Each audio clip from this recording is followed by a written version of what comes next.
already seen, so we both of us. I'm speaking about that. See, just by that. Okay. Bismillah ar-Rahman ar-Rahim. Sorry.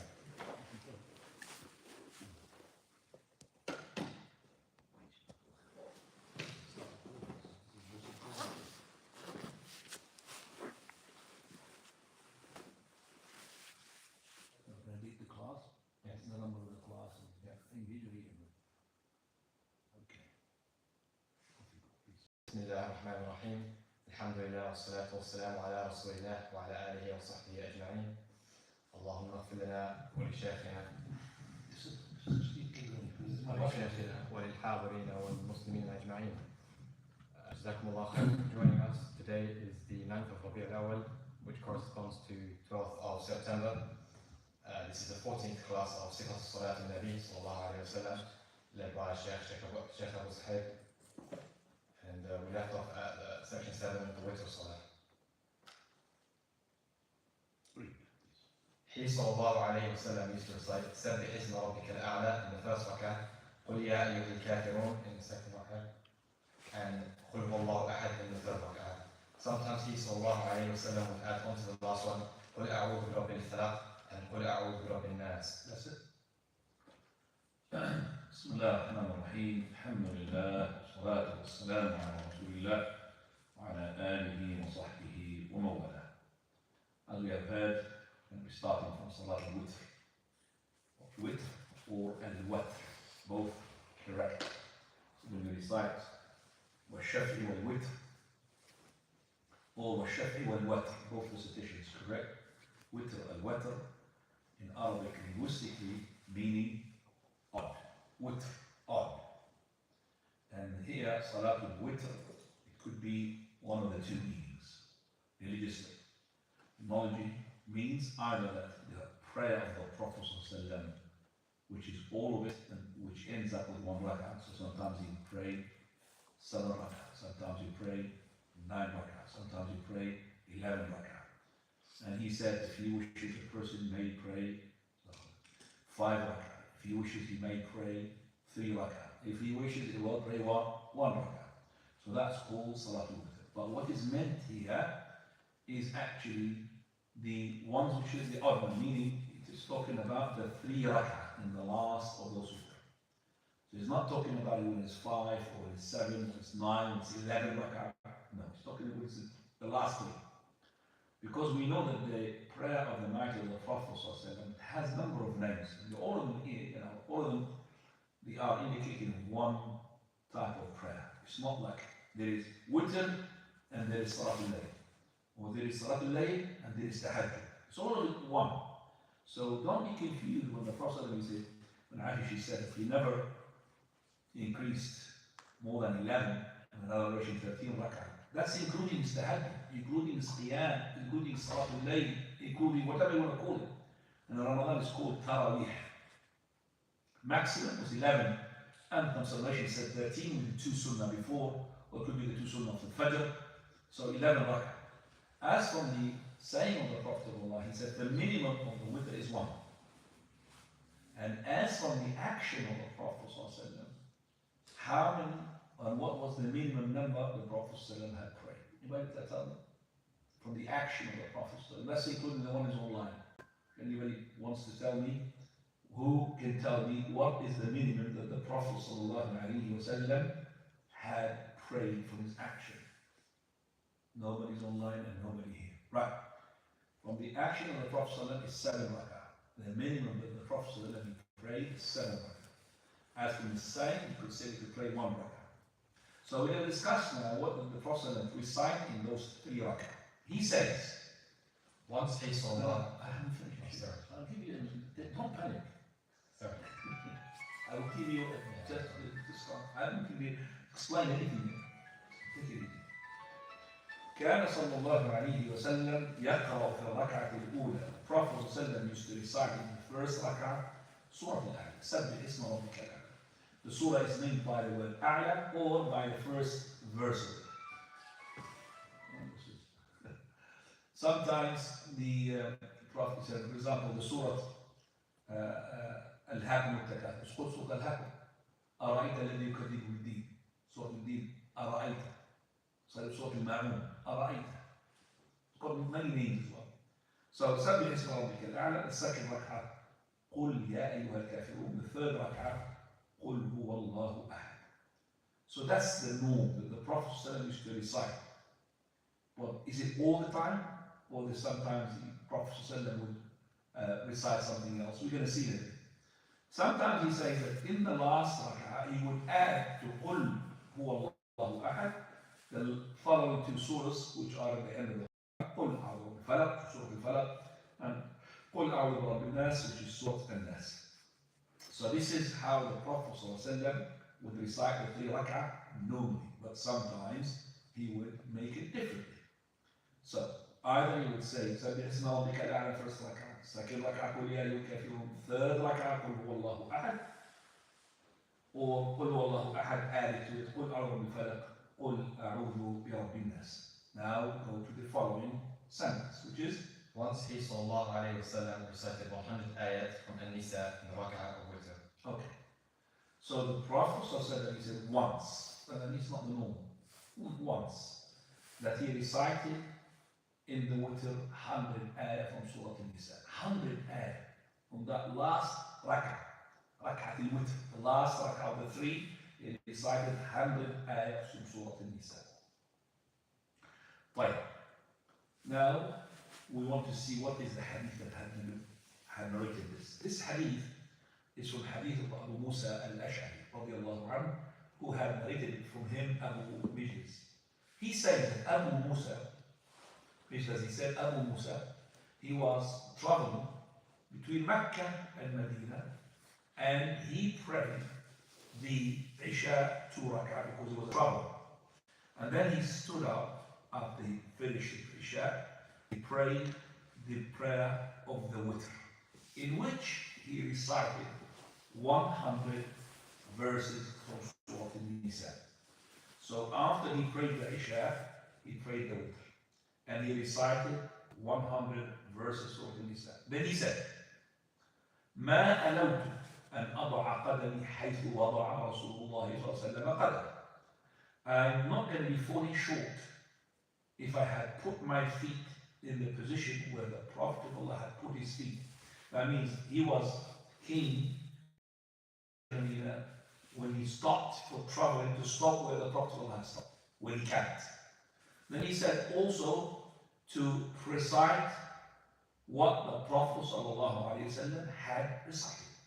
So he was so keen to follow the Prophet of Allah in the position, in the area where he prayed, and also to pray the witr according to what the Prophet ﷺ had prayed.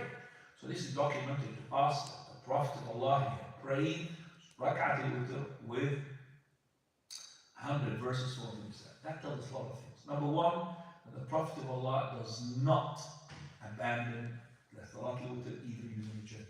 Yet he does abandon all sunnahs before dhuhr, after dhuhr, before asr, after asr, before maghrib, after isha, except for the witr.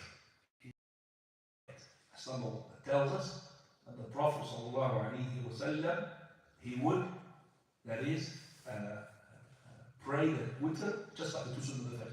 2 sunnah of the Fajr is always he prays them as well. So excluding from all the sunnahs, sunnah of the Fajr, before the Fajr he prayed it even while he's traveling.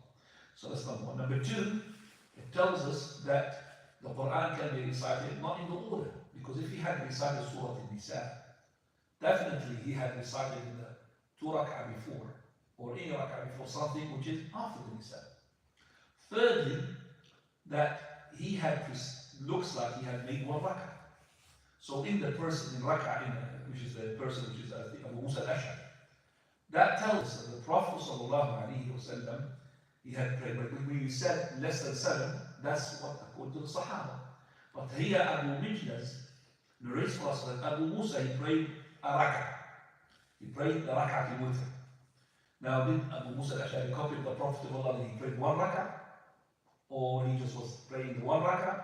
Or there was something there which is in the narration that he is praying the witr, which is the night prayer, and then he followed with the 1 rak'ah. But it looks like he prayed 1 rak'ah. So if you are a traveler, it's best to pray the full prayer that you pray normally pray in the hadar. Fourth thing, that he prayed it loud recitation. Because how come he would be able to understand or to say that the Prophet recited 100 verses from Surah An-Nisa unless he heard him reciting those verses. All of that from this hadith gained. So it is not the norm to pray with Surah An-Nisa all the time of the witr.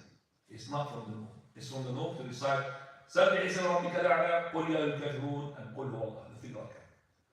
So قل أعوذ بالفلق قل أعوذ بالناس بهذه الشيء. Yes, you could pray any other surah. So this recitation of 100 verses of Surah An-Nisa, it tells us that you could recite not just Surah An-Nisa, you could recite Al-Baqarah, you could recite anything. And it is to show that the permissibility is there. So the Prophet only did this to show that you don't need to stick. It's not compulsory to stick to Al-A'la, no. But if you want to talk about the general trend, how the Prophet used to pray the witr, that was the way. But if this one off, two off, three off, no problem.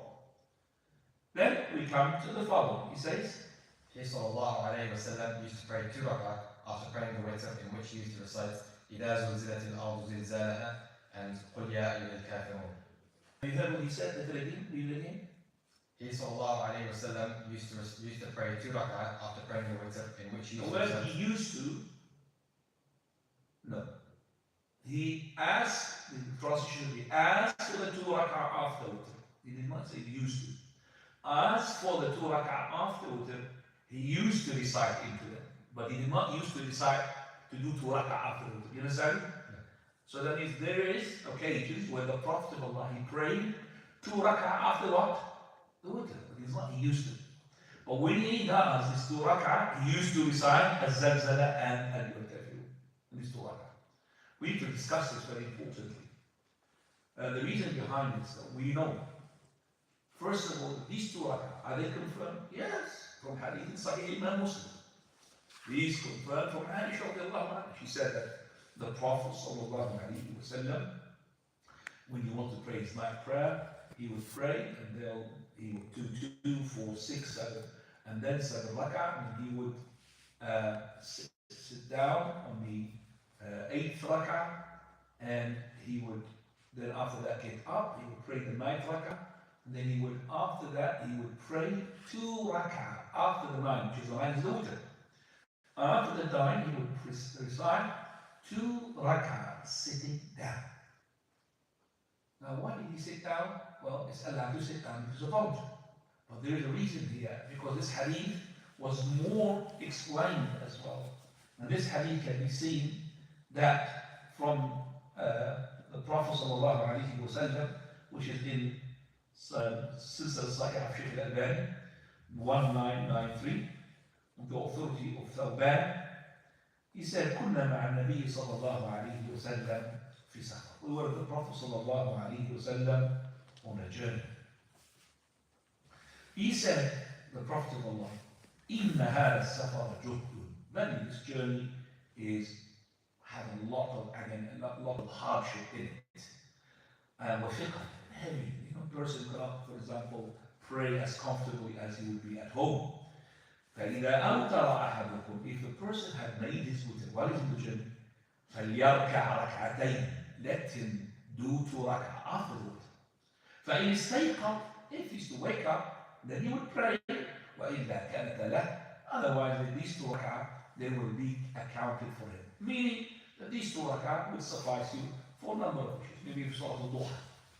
So the Prophet he said, praying here, he said, commanded, let him pray 2 rak'ah. Let him pray 2 rak'ah. Right. There's a hadith from Abu Umama radiallahu anhu, that the Prophet sallallahu alayhi wa sallam used to make witr of 9 rak'ah until he was a bit troubled and meaty. Got lots of meat on the Prophet, it's a bit heavy to stand up. He made witr with 7 instead of 9.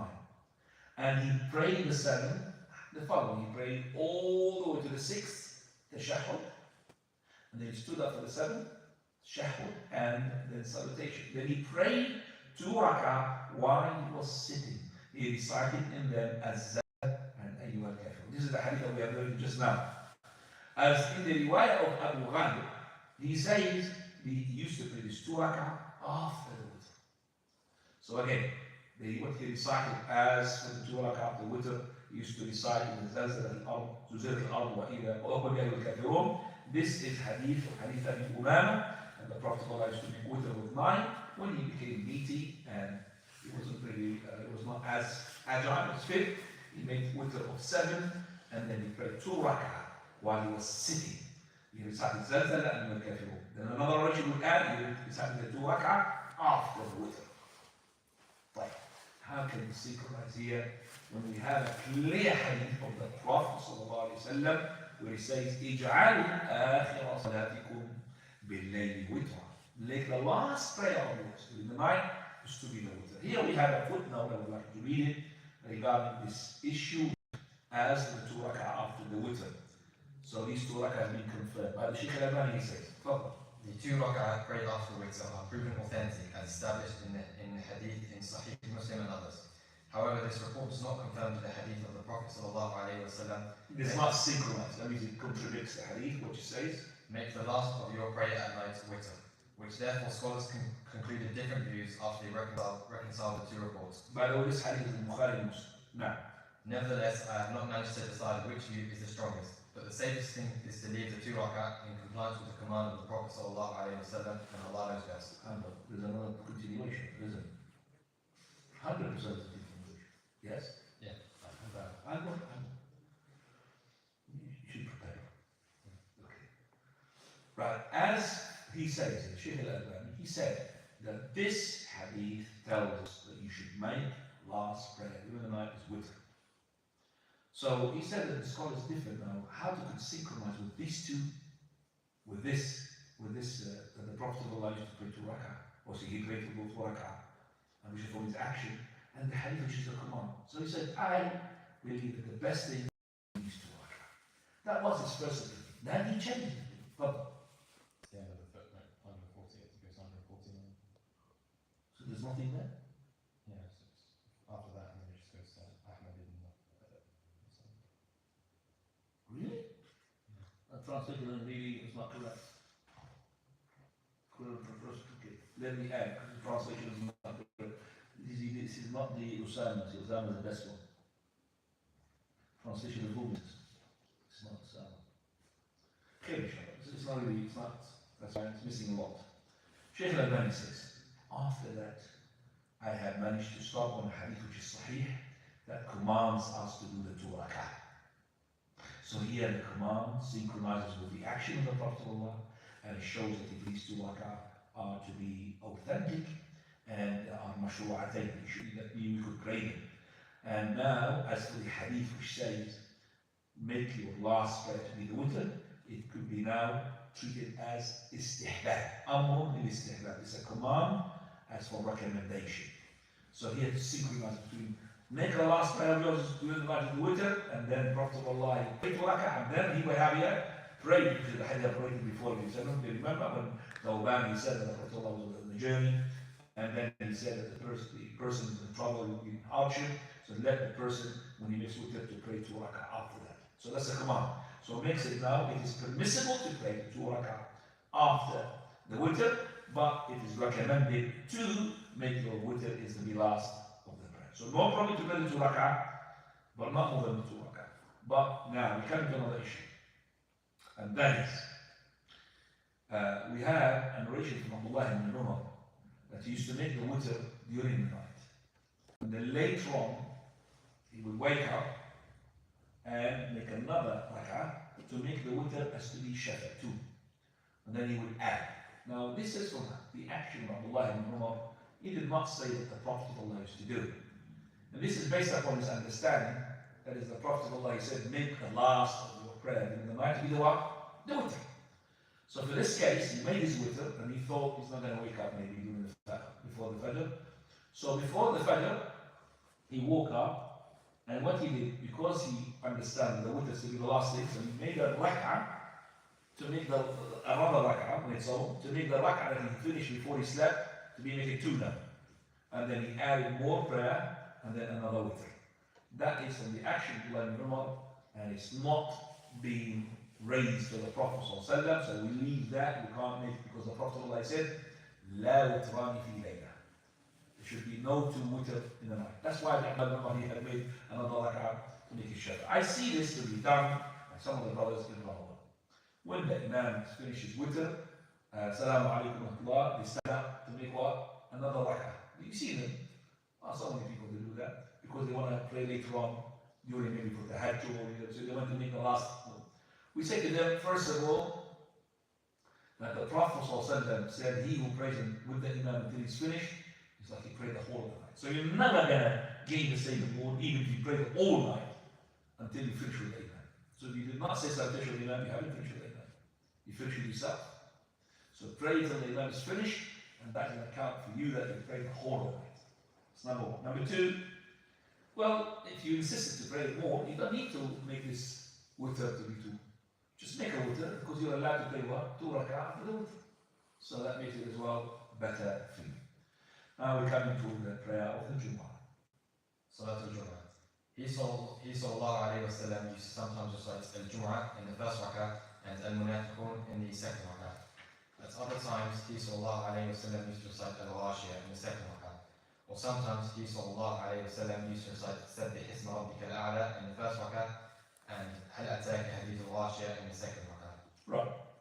Now he's talking about the 2 rak'ah of the Jumu'ah. It's not the Salat al-Fajr. We have discussed before that the 2 sunnah of the Fajr, the 2 rak'ah of the Fajr of the Jumu'ah, which is the obligatory Fajr prayer, it's recommended for the Imam to recite what and what, we said.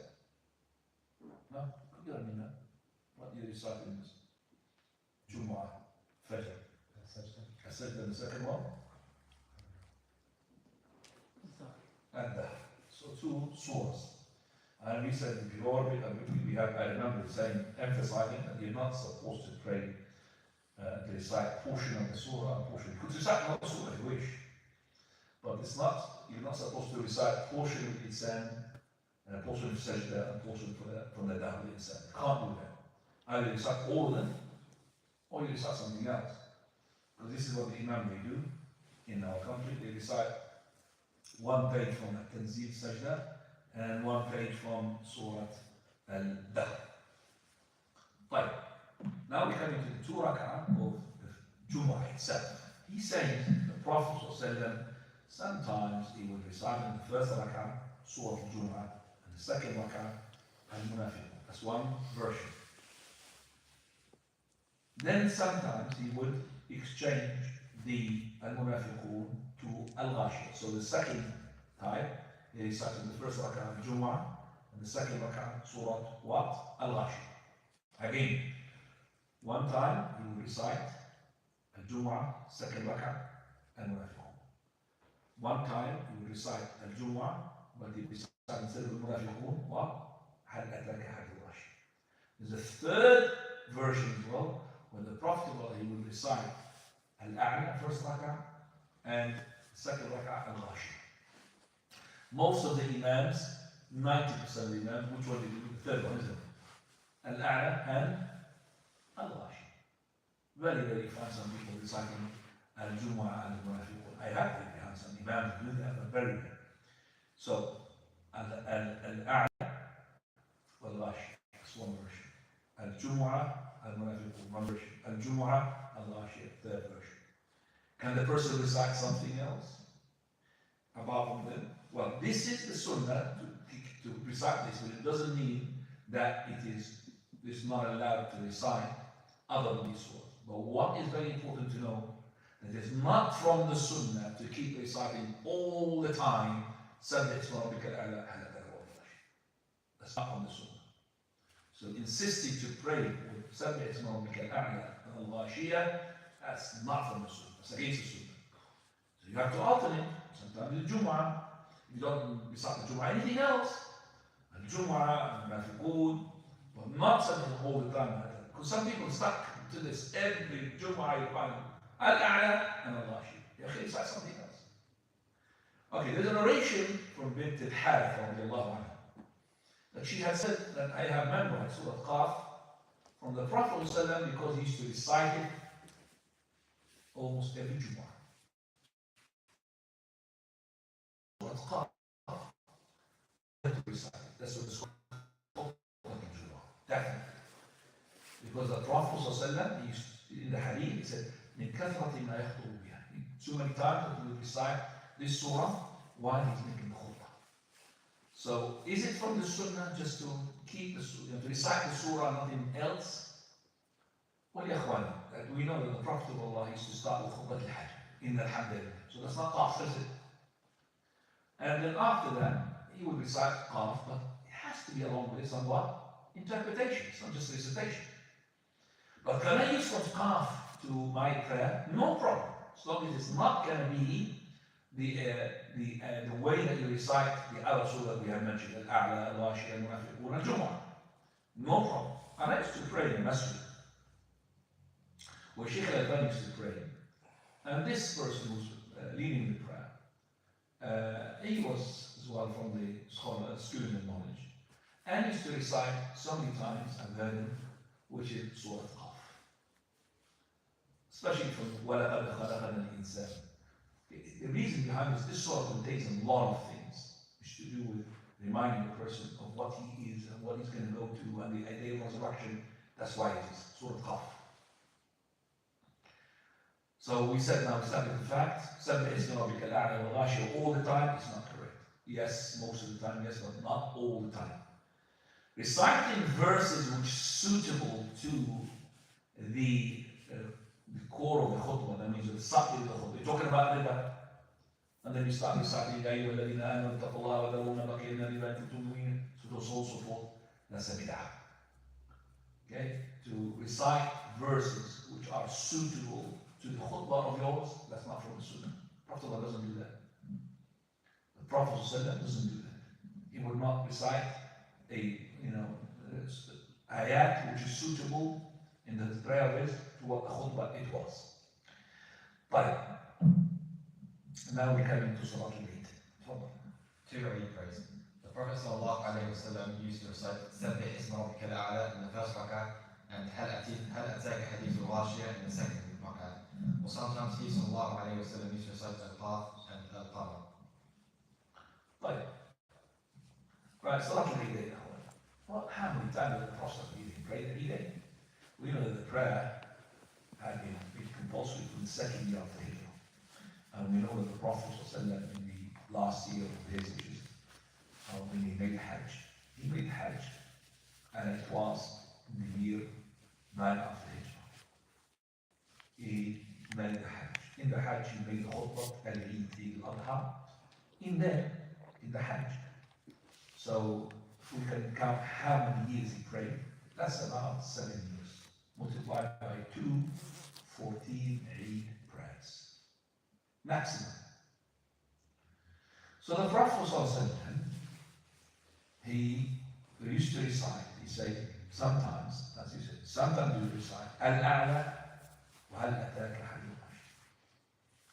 Sometimes, Qaf wal Quran al-Majid, Surah Qaf, and the second rak'ah, اختاروا الساعة.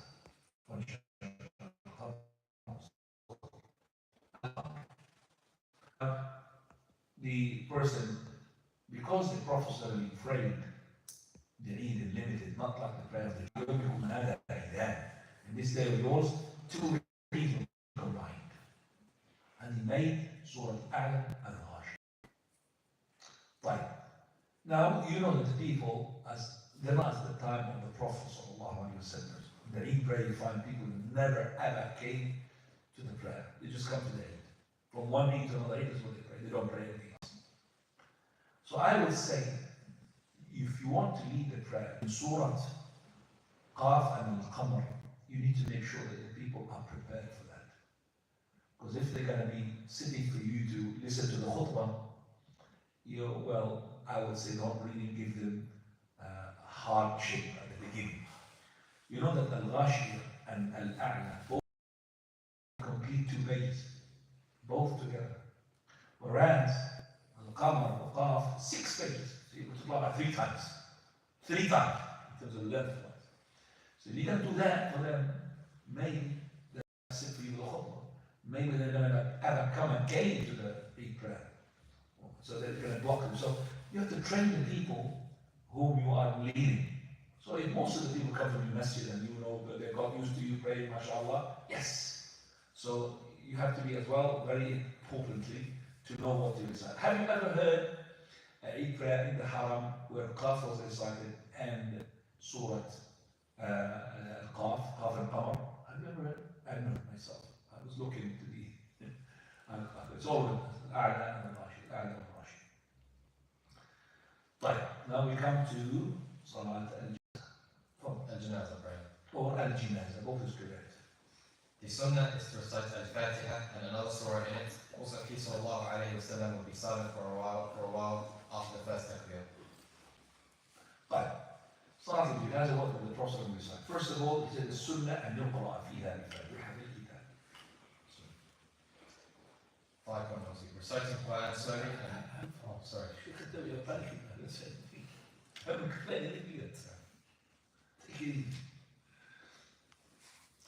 Surah Al-Fatiha. Prophet used to recite the Fatiha in Salat al-Janazah. You see, in Abdullah ibn Abbas, he had done something that some of the scholars adapted, which is to recite Salat al-Janazah loud. I don't know if you ever prayed in a masjid, like for al-Hadith, where they pray in the Janazah loud. Should we feel that you've done this before? Very well. Have you ever heard of this? No. Okay. Well, Ashab al-Hadith, you go to the Masjid al-Hadith, and there's a Janazah, they pray loud. Fatiha loud. Why? Because it's Abdullah ibn Abbas had done, which is true. So Abdullah ibn Abbas had done it for a reason. Abdullah ibn Abbas, he had people from the urban, rural, outside areas, rural or urban, rural. The rural areas, they come into the rural areas to pray, and they thought that there should be no Fatiha in the first takbir of their Salat al-Janazah. So he made it loud to make them understand that there is what? Fatiha in the first takbir. What time is that, Sheikh? 56. Al-Adhan. And what about the prayer Jama'ah? Yes, center. That must be very good, mashallah. It's 9 o'clock. So that tells us that the Prophet ﷺ, how did he used to pray the Qur'an? Look at this. He said, بِفَاتِحَةِ الْكِتَابِ and then Surah. How many of you, Salat al-Janazah, would pray the Fatiha and Surah? Most of you pray Fatiha. The second takbirah, you will go to Salat Ibrahim. Drawn up. Now we have another here, a Surah. So now, Alhamdulillah, and this is when we say there's a Surah here, that it is not to say it's incorrect to pray with a Fatiha and Surah, just the Fatiha on its own. No. Al-Imam Shafi'i rahimahullah, one of his saying that it is to recite a surah after the Fatiha, and this is the haqq. No problem to recite. If you have a time, recite the surah. Now, he says يخافض فيها مخافة بعد التكبير. That shows us it is not silent, it is not loud. So this, I mean, you could use it to encounter the argument of somebody who comes from such like masjid, like al-hadith, to say that he used to pray it loud. I used to come to a masjid, one day I used to pray it loud, and after I debated with him, Alhamdulillah, he stopped reciting loud, and he's reciting loud in the masjid, in his masjid, he's reciting beside it, Alhamdulillah. He's an imam, mashallah, follows the haqq. Right, let's go now to, actually 2 masjids, not 1, 2 imams, mashallah. Coming now to the ترتيب القراءة والتحسين الصوتي. تفضل. Reciting Quran slowly and beautifying one's voice when reciting. He sallallahu alayhi wa sallam, Allah had instructed him, recite Quran slowly, neither too slow nor too fast, but rather reciting in a manner that each letter could be distinguished. So he sallallahu alayhi wa sallam used to recite the surah in a clear, slow and distinct fashion that made the time needed to recite it longer than would seem possible. Right.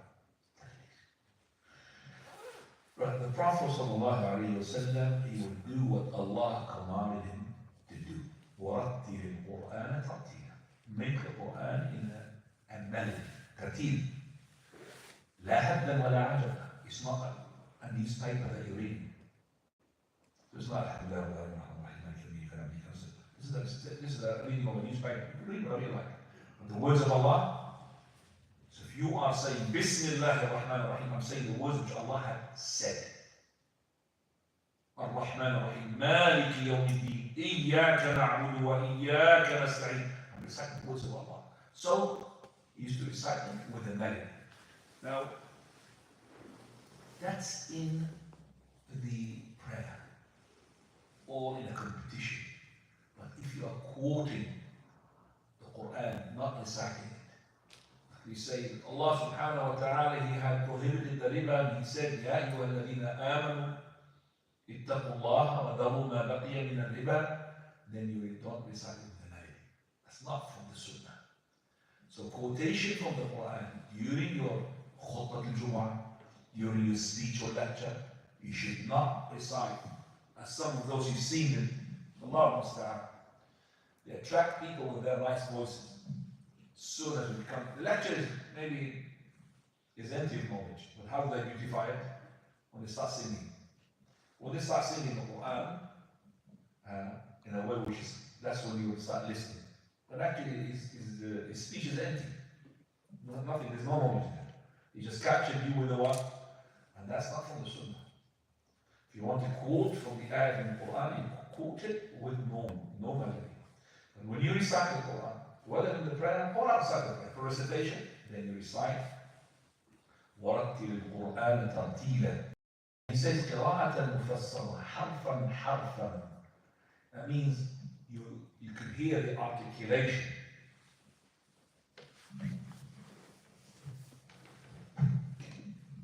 You could hear the articulation of each character, of each letter pronounced. So that's why it is articulated very nicely, even. And he used to say, Fadl. He also used Sallallahu Alaihi Wasallam said, it shall be said to the companion of the Quran on the day of judgment, upon entering paradise, recite and ascend, and recite slowly as you used to do in the worldly life, for your place will be at the last ayah you recite. Right.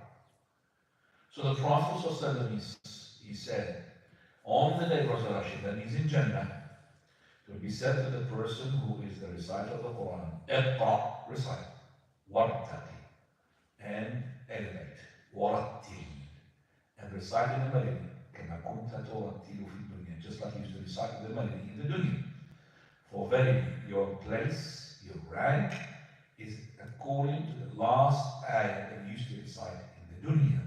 The more you recite, the more elevated you're going to be. And also, Fadl. He Sallallahu Alaihi Wasallam used to prolong the long vowels, hence he used to prolong the end of Bismillah, then prolong the end of the two words Ar-Rahman and Ar-Rahim and Nadeed and the like. Right, so the Prophet Sallallahu Alaihi Wasallam, when it comes to the letters of Mad, U, E, all the letters of Mad, those, the letters of Mad, call them as well Madalin. There's no lean in the A, there's the lean in the U and the Ya, the E. So he would say Bismillah Ar-Rahman. Of course, that Mad comes with, you could say, Law's covenant, which we have heard from the ones who have taken and given us the Quran. Now, some of the scholars had asked, are these very detailed rules of ahkam tajweed sunnah? Is it like, for example, being carried to us by the narration of the hadith? There's a debate between the Qur'an and the Muhaddithin. Between the Qur'an and the Muhaddithin. Debate. Where the Muhaddithun, they are more spacious in this issue than the Qur'an. The Qur'an is very strict. But the Muhaddithun, they would say, there is a space here. For example, according to the Muhaddithun, you could recite Al-Fatiha with Malik Yawmiddin instead of Malik, and you could continue. My online has gone down and then back again. Okay. Right. You see the other side here? Yeah, Alhamdulillah, having you kids. Right, sorry that the line is cut off in front of us. This is a view.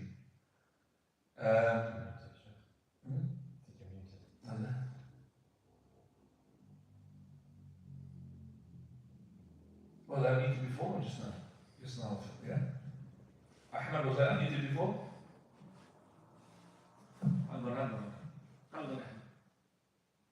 Say that again. Just when you came back, we lost your voice. Exactly.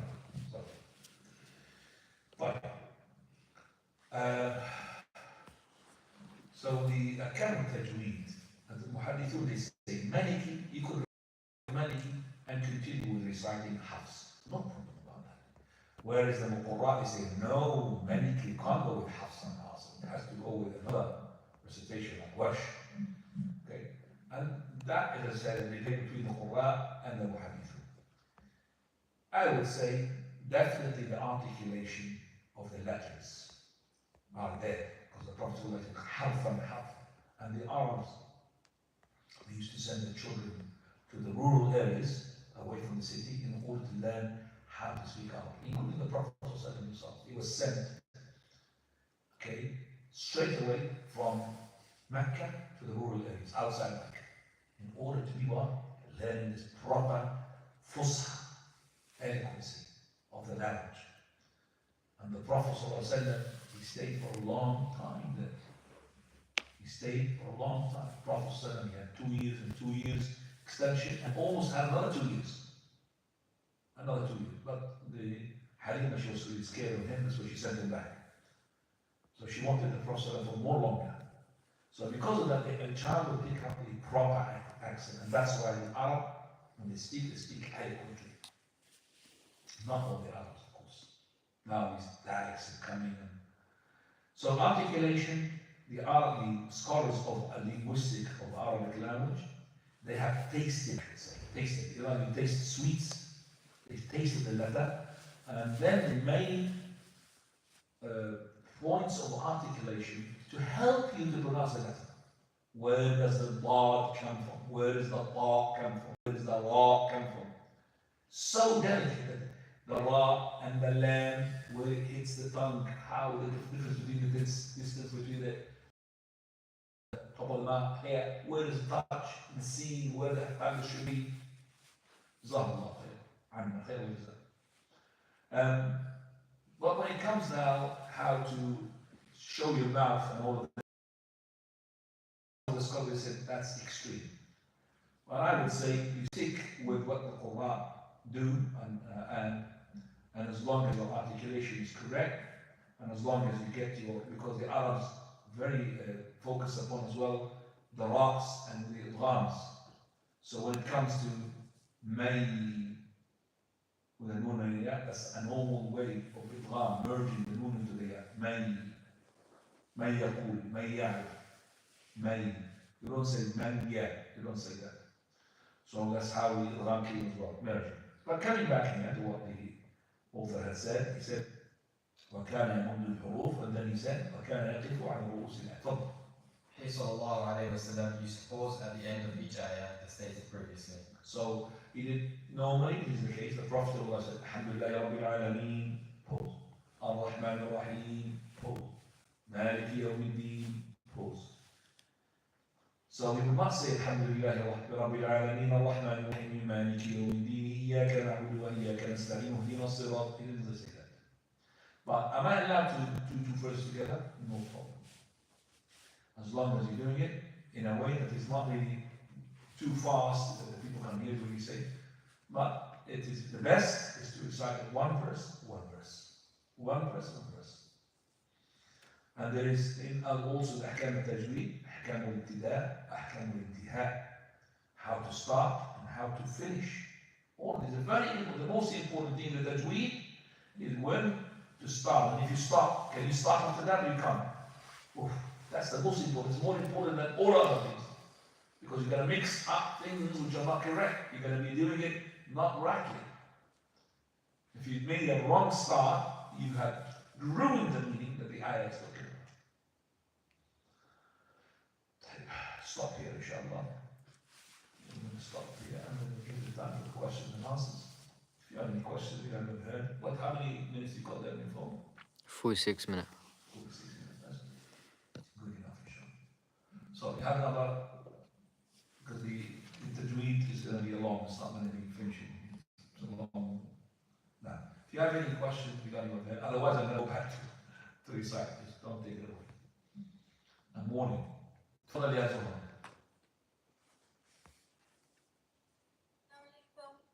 So, you know, you said that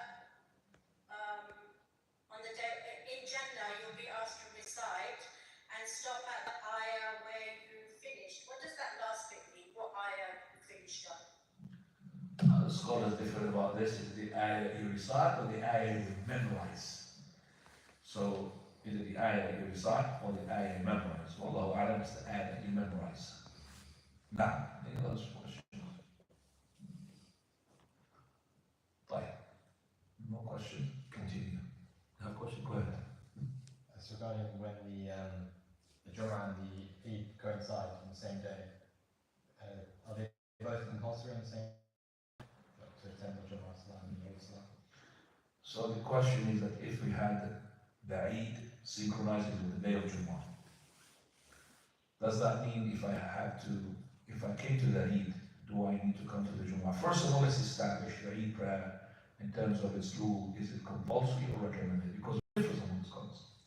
The correct opinion is it is compulsory for number of narration. First of all, the Prophet never left the Eid prayer, but that's not strong enough to make it compulsory.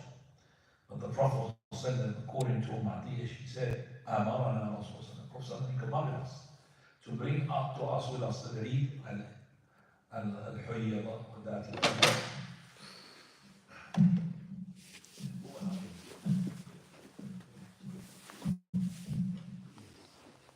what happened? Is it me? No, I think it's collapsed. What happened?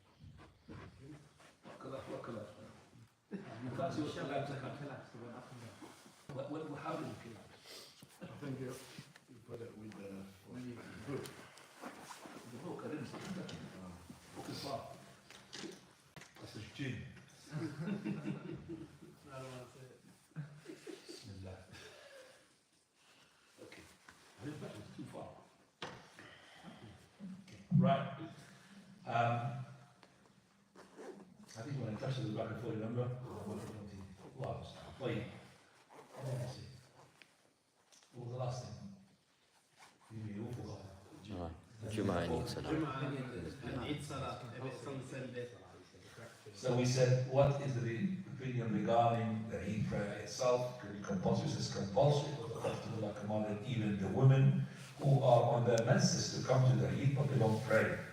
So even the woman who has got no jilbab, let her borrow jilbab from her sister. So the Prophet. So that's command. Also the Prophet he had told us as well regarding the Udhiyah, Man lam yudahi fala yaqrabanna musalla. He does not slaughter the animal, should not approach our musalla. So to make the Udhiyah compulsory, which is compulsory, it has to be the Salah is compulsory. Because he said, if you don't make the slaughtering, and you have means to do so, don't come and pray with us. The prayer is obligatory. And number of us are a hadith to do with this issue. So that is the Eid compulsory. We know for a fact that Jumu'ah is what? Compulsory. Right. And that's one of the proofs that the Eid prayer is compulsory. Because nothing will compensate for a compulsory except what? Compulsory. So when the Eid synchronizes with the day of Jumu'ah, Prophet of Allah, he made one prayer for everybody, and then he said, I'm going to meet the Jumu'ah. He said to the people, اجتمع في يومكم هذا عيدا. In this day of yours, two Eids being combined, the Eid and Jumu'ah. قال فمن شاء, he whose wishes, let him consider this prayer is suffice. He doesn't have to come to the Jumu'ah. Okay? ومن شاء, if he wishes to come, فإنا مجمع, we can make the Jumu'ah. But if he wishes not to make the Jumu'ah, he doesn't have to make the Jumu'ah. And that's the opinion of most of the scholars. But the scholars differed more, not on this issue. So the Jumu'ah was the person who said this would suffice. Is that if he did not come to the Jumu'ah, do you pray Dhuhr or not? Do you understand me? I want you to imagine, no Dhuhr, nothing. No Dhuhr, you don't pray Dhuhr. That's how Sheikh Al-Albani's opinion. That's Imam Shawkani as well, opinion. That means you don't pray Dhuhr. You just pray your Eid. Some said, no, you pray the Dhuhr. Why? Because of the hadith, which is narrated on some of those companions who had, at the time of Az-Zubayr radiallahu anhu, Abdullah ibn Zubayr radiallahu anhu. It was Abdullah ibn Zubayr, or it could be Muawiyah ibn Abi Sufyan, one of the two companions. I think it's Abdullah ibn Zubayr. Where he did, Muawiyah ibn Sufyan, where he prayed the Eid prayer, which happened to be the day of Jumu'ah, and he did not come out to pray Jumu'ah. So some of the companions, or the followers, came to the masjid, they found nobody for the Jumu'ah. So what they did, they prayed Dhuhr. صَلَّيْنَا وِحْدًا. They prayed on our own. Prayed what? Dhuhr. They went to Abdullah ibn Abbas, and they told him what's happening. He said, Asab as-Sunnah. It's correct, he's onto the Sunnah. So he said, Asab as-Sunnah in what way? I want to understand, because Asab as-Sunnah, yes, and if he prays the Jumu'ah with the Eid, suffices. But did the Asab as-Sunnah that he did not pray the Jumu'ah? No. Because the Prophet in the Hadith, I'm going to make the Jumu'ah. So the Imam of the area, he would make the Jumu'ah in case that some people did not come to the what? Prayer. Not everybody comes to the prayer. So the Jumu'ah would be there in the masjid. But those who attend the Eid, they don't have to come to the Jumu'ah. As for praying the Dhuhr, to be on the safe side, you pray the Dhuhr. But if you are, convinced with Sheikh Al-Albani's opinion, or the Sheikh Shawkani's opinion, then you don't have to pray the Dhuhr. Because the Jumu'ah is being sufficed. That means the Dhuhr.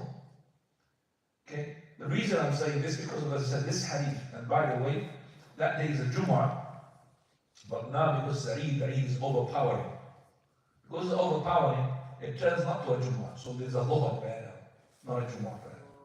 Wallahu ta'ala. As I said, be on the safe side to pray the Dhuhr, but if you haven't prayed it, take the other opinion, there's no problem, inshallah. Right, so what was the question? What was the question at the beginning? Is it compulsory to attend both? Yes, I'll have answered the question. Okay, remember there was a fall down laptop and made me forget and Allah understand. Right, problem. We know that praying for the sisters, praying at home is better for them, from the fara'id. But what about Salat Tarawih? Right, when it was about the Salat Tarawih regarding sisters, is it McKenna to pray at home, as the hadith says, for the woman to pray at home? There's a difference among the scholars. Our Sheikh Al-Albani says this is the only prayer from the voluntary prayers, which is in contrast even to the obligatory prayers. Even the Jumu'ah, the woman should come to pray at home, unless there is a khatib who's talking about things to do with how to worship Allah. She needs to understand. That comes under the knowledge, seeking the knowledge. But the person is, as a woman, prayer at home is better than praying in the masjid. Praying inside her home even better than praying in the courtyard of her home. Our Sheikh Al-Albani takes an exemption, which is the Salat Tarawih. The reason behind this is a number of reasons. Because the women, at the time of the Prophet ﷺ, they went and they shared with the Messenger of Allah. Number two, in the times of the companions, there was even two imams, one for the men, one for the women, because the imam's voice, there was no aiding of microphones. They used to make imam for the men and imam for the women. And those women, they were praying in the masjid. They were not praying at home. Okay, so the women, they prayed in the masjid. So there was an imam at the time of Ali ibn Abi Talib, at the time of Umar al-Khattab, he employed another imam.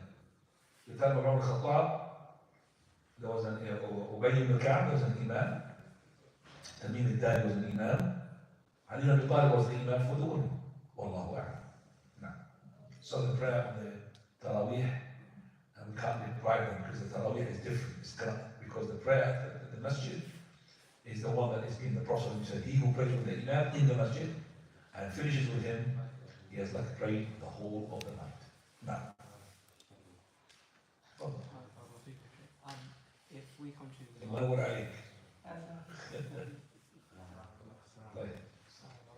Allah give you more light, inshallah. if we and on the final rak'ah, there's time there for the imam, he's making dua. If I came to the Jumu'ah late, لا عفوا الجماعة if I came to the Jama'ah late, and the Imam is making dua is making dua, قبل السلام قبل التسليم. you mean the tashahhud? Yes, He's in the tashahhud, yes? and then if we have more rakats left to do after, can we make dua then?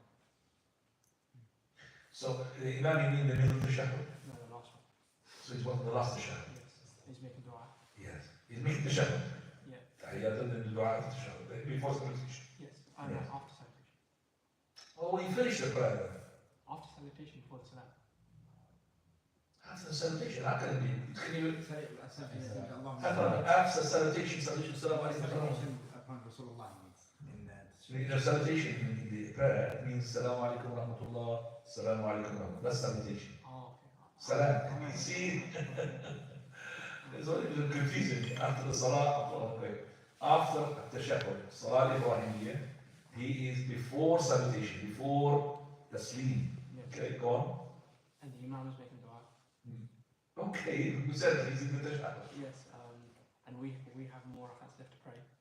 Can we make dua then? Because it's not our final tashahhud, if that makes sense. This person violating me. Look, let me just tell you what the scenario so you could understand it. So you can see the answer to the question. A person, he comes to the Jama'ah and he makes okay, so you say you will start the Tahiyyatu Lillah. Same thing. Regardless, we can't listen when the Imam had finished the Tahiyyat. You start reading. One day I say Salaam alaikum, Salaam alaikum. You get up and you are acting in first rak'ah.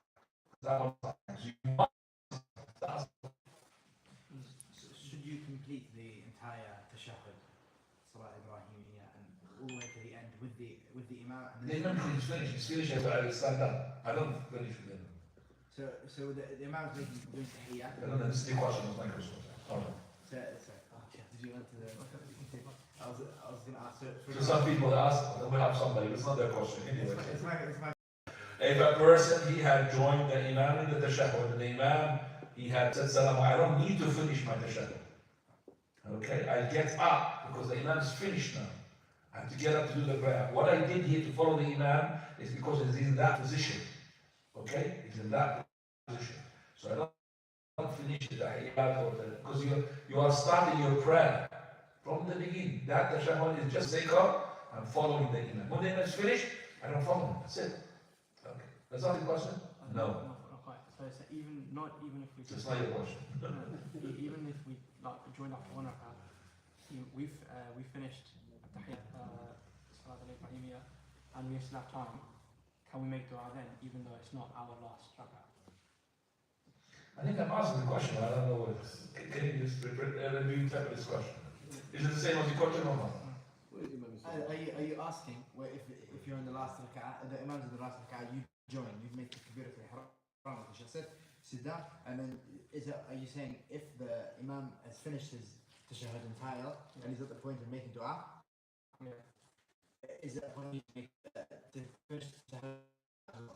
Yeah.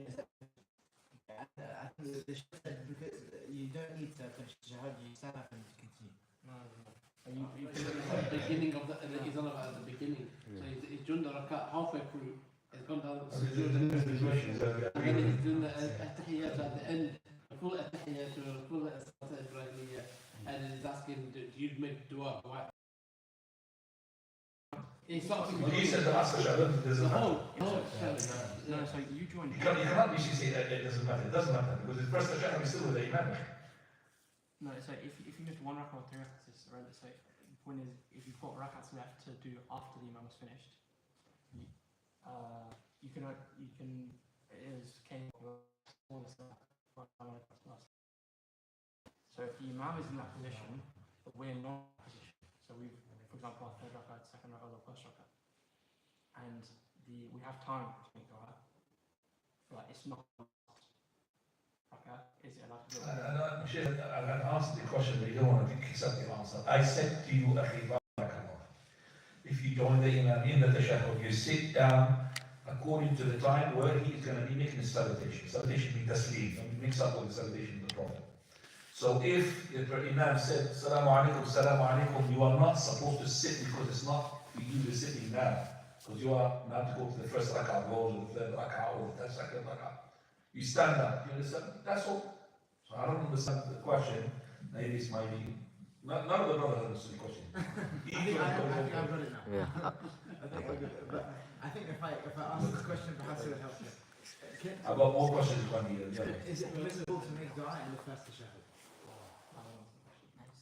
Is that right? I think that's the gist of what you're saying. Not kind of. Actually, barakallah fi, what you join, it doesn't matter what you join is first or second. You could make anything you like. You could just make tashahhud, tahiyyat, the dua, because you can make the dua in the middle of tashahhud anyway. Allah musta'an. I don't understand why you're making it so difficult yourself. But you can't see. Allah musta'an. That was difficult. تفضل يا عبد الصمد.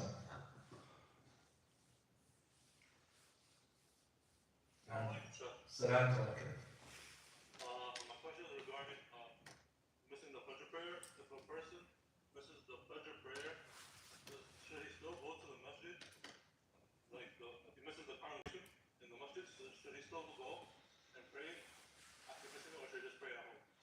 If a person misses the Fajr into the masjid, close, means a couple of steps there, he's not far, and he had no reason, it's actually because of his laziness, then he is sinned and he prays at home. If he was having a genuine reason and the masjid is close, then he prays at home. But the difference here, the person with the second scenario who prays at home and he's got the full reward of Jama'ah because he had a reason. But if the masjid is not close, it's far. So the Jama'ah is not required from him in the masjid. So we say that he will be more rewarded if he comes to the Jama'ah in the masjid. He will be less rewarded if he prays at home because it's not compulsory upon him. But in both cases, here and there, we say that you don't have to go to the masjid if you have missed the Jama'ah. Okay? But you have anything else on the summer? Regarding this question? Okay, Alhamdulillah. Right. Yeah, Allah Faisal. Sheikh, may I ask two questions? On Salah, the first one is, when the Imam taslims out, some of us wait until he does both and then we taslim, and some people wait until he does the first, then they do the first, and then after the second, they do the second. Are both of these correct? The correct opinion is to follow the Imam. He does first taslim, you do first taslim. Because the Imam, you could make one taslim, not two. Even though he would know, he would say Salaam Alaikum. But maybe you never know that he makes a mistake. And he sticks to one. They say Salaam Alaikum wa Rahmatullah.